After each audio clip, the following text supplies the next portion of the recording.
So in this video, I'm going to show you how to enable or disable dust collection, automatic dust collection, and how to change its frequency on XIAOMI Robot Vacuum 5.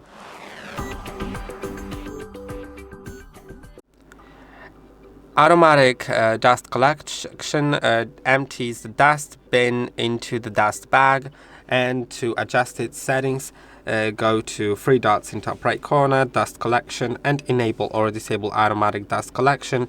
When it is enabled, you can change the dust collection frequency to once, twice, or thrice, it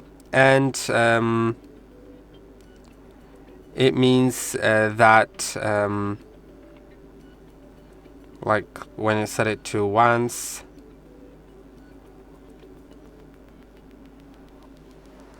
whatever that means, like that is like named weird here. I think that once means every task, twice means every 2 tasks, and that I think that's what it means. And I hope that this video was helpful. Don't forget to like and subscribe, and I'll see you in the next one.